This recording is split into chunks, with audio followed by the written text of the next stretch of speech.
Salut, cette semaine c'était la Saint-Valentin, je suis allé acheter un bouquet de fleurs qui est derrière moi et ça m'a donné une idée. Ici on redesignait le site d'un fleuriste. J'ai donc parcouru les sites des fleuristes de ma région et je suis tombé sur le site de Hortus, un fleuriste à Liège. Je trouve qu'ils ont un logo qui est vraiment magnifique, par contre le site il commence un petit peu à vieillir. L'idée c'est donc de garder la même structure, le même esprit mais en ajoutant une petite touche de modernité. Tout ça on va essayer de le faire en moins d'une heure. Alors c'est la première fois que je fais ce format donc on va voir si une heure c'est suffisant ou pas assez, je ne sais pas encore. En tout cas c'est parti, je lance le chrono pour une heure.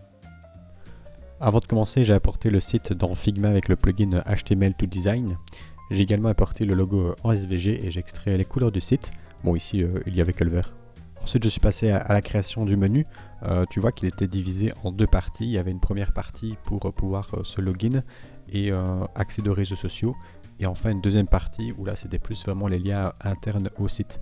Donc, le but, c'est de garder la même structure avec ces deux menus. Sauf que le premier va être un petit peu plus mis en évidence avec le fond vert. Comme ça rappelle aussi la couleur principale du site. Et donc là, je m'attaque au deuxième menu, donc qui est vraiment les pages du site. Alors là, je fais le call to action. Donc je reprends vraiment les mêmes codes que l'existant.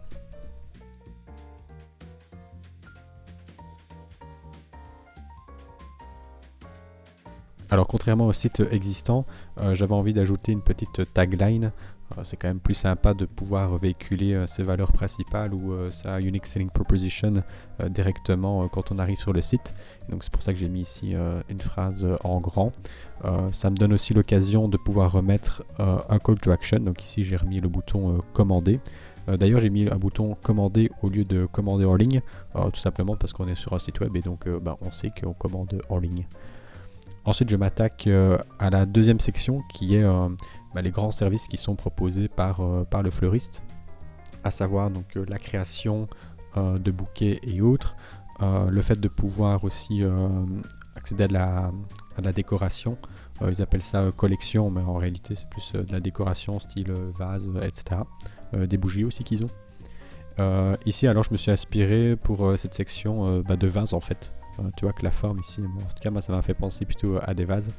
Donc voilà, je me suis dit que c'était un petit clin d'œil sympa à faire sur le site d'un fleuriste.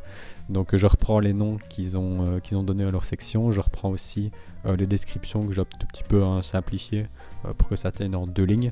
Parce que de toute façon, si on clique dessus, on va avoir plus de détails sur la page en question. Alors j'hésitais aussi à mettre un bouton texte comme eux avaient mis, ou alors tout simplement une icône, et finalement j'ai opté pour une icône et c'est ça que je suis en train de créer juste ici avec une flèche. Je trouvais que c'était assez moderne comme façon de faire. J'avais déjà vu ça sur Dribbble, je trouvais que c'était vraiment chouette, donc je me suis dit allez, c'est l'occasion de tester, et en plus ça me donne aussi l'occasion de remettre une grosse touche de vert pour rappeler la couleur principale. Alors toutes les photos ici, elles sont tirées de Unsplash et Pexels. Je les avais déjà téléchargées au préalable pour gagner un petit peu de temps. Et alors aussi au niveau du héros, je trouvais qu'il manquait un petit peu de vert. Donc voilà, je me suis dit tiens, un petit gradient, c'est assez à la mode, on va tester ça avec le blur. Et je trouve que ça donne assez bien. Je change aussi le call to action. Tu vois que finalement j'ai opté pour la petite flèche, comme ça fait aussi un petit rappel et ça ajoute un petit peu plus de cohérence au niveau des pages. Comme ça, la première fois, le visiteur voit cette flèche-là, et puis elle est rappelée un petit peu plus bas, donc on comprend que les flèches, c'est pour être dirigé ailleurs sur le site. Ensuite, tu vois ici que j'ai modifié un petit peu ma grille. En fait, c'est juste temporaire pour pouvoir créer une espèce de grille Instagram. Le but, c'est de ne pas être relié forcément à Instagram, mais plutôt de présenter une galerie d'images inspirantes, parce qu'on n'a pas forcément envie que les photos qui sont sur Instagram soient aussi sur le site web. Et donc, je me suis dit, voilà, c'était bien de distinguer les deux. Donc comme ça donne 2-3 aspirations, tout en laissant évidemment la possibilité aux gens d'aller sur Instagram. Donc on met un petit bouton en dessous pour être redirigé vers le réseau. Donc là mes principales sections sont faites. À chaque fois tu vois que je recheck pour voir ce que ça donne vraiment en mode view. Et alors, il n'y a plus qu'à passer par le footer. Tu vois que je suis aussi retourné sur le site de Hortus pour un petit peu voir ce qu'ils mettaient dans leur menu. Parce que dans le footer, c'est ça qu'on va aller rappeler, c'est la navigation principale et les différentes pages du site. Et donc j'ai été faire un petit check pour voir ce qu'ils avaient mis dedans. Donc voilà, c'est comme ça. Je peux détailler tout ça en 3 ou 4 colonnes. Ah oui, la quatrième, c'est pour les réseaux.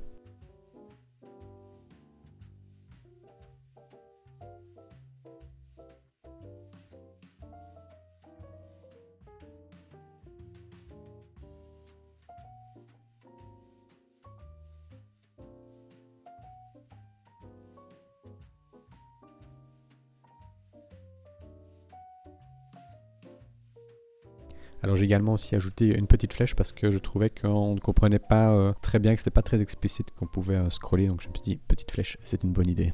Et voilà, le design est terminé, je vais pouvoir te montrer le résultat final.